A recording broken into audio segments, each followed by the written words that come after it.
Hi everyone, welcome back to Bible in a Year. This is Fun Friday with me and Fred. Say hi, baby. Hi, baby. Say hello to the ones who love you. Yes. Oh, we are ready for the weekend. I thought it might be a little fun to show you the dramatics of owning Fred. In previous videos, I let you know that he has issues. Shh. You. Shh.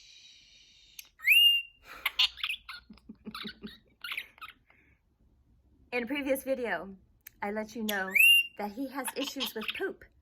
So to own Fred means that we have to change his perches on a regular basis. So when we bought him in 2010, I thought, oh, how fun, let's get a bird for the kids.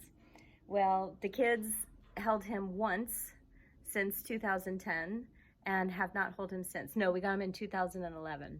He was born in 2010.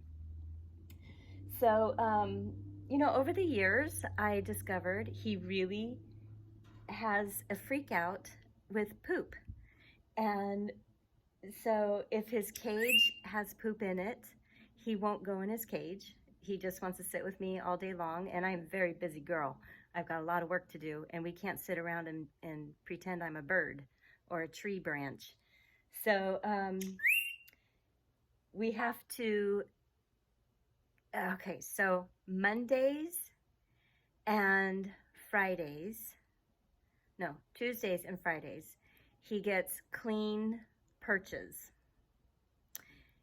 Every other week, he gets a completely washed out cage. Every morning, he gets fresh paper, and every night, he gets fresh paper. This bird is more high maintenance than, I would say, my children. But I guess that's debatable. So anyways, this is what we do. He's very excited for his clean perches. I've already removed the dirty ones. Truth be told, there's never any poop on his perches, but there is dander. Huh? Because you're a pretty clean bird, huh? So let's get to it. If any of you are thinking about getting a bird, please keep in mind, in the wild, they do not poop in their nest. They have a very clean nest. And if something is funky, they fly away and they find a cleaner spot. So if you have a domesticated bird, it's up to the human to keep that area clean because there's nothing they can do about it. So think twice before getting a bird. They are very messy and very, very demanding, aren't you? They're fun, but very demanding. You have to have a lot of time. So here we go. Fred, I wish there was a place I could actually put the phone so he could talk to you guys while I'm doing this, but I tried and he actually started chewing on my phone, and that's not good. That's not a good boy. No, it's not a good boy. I love you too. All right, here we go. Let the fun begin. So we have his swing, so he can feel it's windy, and then we have to put this on the swing so he has something to chew on. And then we have his four rope perch. It must be placed, what are we doing? It must be placed the fourth wire above the top. If it's placed on the fifth, it's too low and he won't sleep on it. If it's placed on the second, it's too high and he hits his head on the top. It must be on the third. So he has one there. He has one right here, which is about, it's about 4.5 high. This one is always his, this one here is always his favorite. This one goes to his little snuggle bed. I don't know if you can see it. Yeah? And it keeps him warm at night. When I wake him up in the morning, oh, sometimes I find him snuggled up to it. Oh, and this one always proves, oh, okay, yes. That one always proves that I love him because I have to do gymnastics and circus acts to actually get it on there. Okay, this one, oops, this one goes on the outside, and this is the one he usually sits on when he talks to all of his friends outside.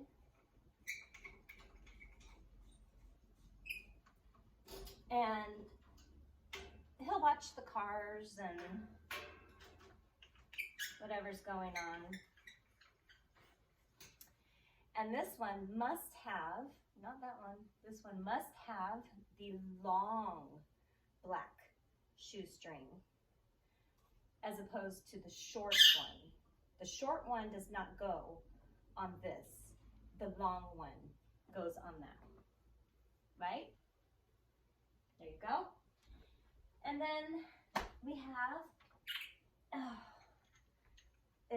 where is it? I'd say this one is the most obnoxious. This is his, this is the one that he really sits on to watch outside. And my neighbor, my neighbor, if I have the door open, my neighbor will actually talk to him. So I think he sits on this thing and waits for his neighbor, Jesse. It's a guy thing. They have a boys relationship, I suppose. So, and what I found was that he won't sit on the grate. So, have no fear. I sacrificed my pajamas. And now he can stand on this if he doesn't want to stand on the perch. Now this one gets the short shoestring.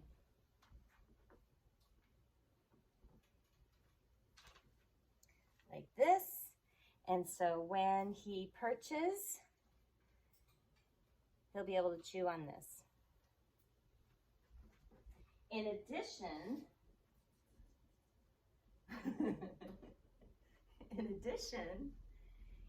he must have his Elmo sock. He loves to chew on that. And his lion. I have seen him full-blown attack this lion, and you can see his hair is kind of almost gone. He really goes after this guy. I don't know. All right, and that goes right here. Oh, over a little too much. Goes right there. There we go. Okay. Oh, next is this cage. Now this cage, he used to have a friend. His friend was a little budgie. His name was Buddy. And Buddy was, I think, 2 years old when we brought Fred home. So Buddy was always boss. And we lost Buddy probably about 3 or 4 years ago. He appeared to be an organ failure.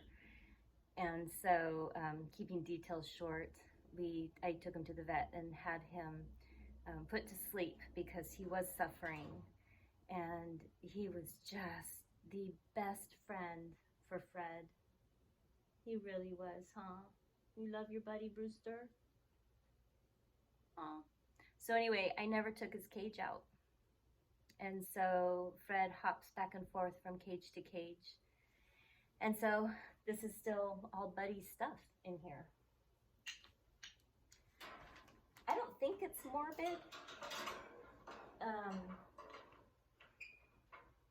I hope it's not. But we really did love him. He was a really, really fantastic bird. And Buddy loved Fred. Oh my gosh. Buddy would always go up to Fred and try and preen him, which means cleaning his feathers. And Fred, you were always so impatient with him. But when Buddy got sick, Fred would not leave Buddy's side. He actually would corner him in the cage and protect him from me. It was a very emotional experience. I'll tell you what. Yes, it was. Yes, it was. All right, so we have that. And what's missing? I have an extra shoestring, so I think it goes over here, just in case he wants to chew. And here is an extra sock. And and then we have to put like a little cover over the top because it gets too sunny by the window. So we just do this. Yes. Yes, we think. And there we have it. And then sock up here. He drags this sock around wherever he wants. And I think that's it, folks. So while I have spent so much money on this bird and buying toys and wonderful little things for him, he does not play with the toys. No, you don't. He loves trash, like straw wrappers and wrapping paper and stuff like that, shoestrings. Yeah, cut up pajamas. I have spent so much money on him and he does not play with the toys. So we just continue on with what he loves. If you do decide to get a bird, always consider them because they can't do anything to help themselves. Right? Woo! This was a long video. I hope you guys have the most wonderful weekend. Come back for tomorrow for Bible in a Year. I hope you're enjoying the format. And we will see you tomorrow. You say goodbye to your friends? You want to help me shut off the camera? Here we go. Whoa, where is it? Fred, help me.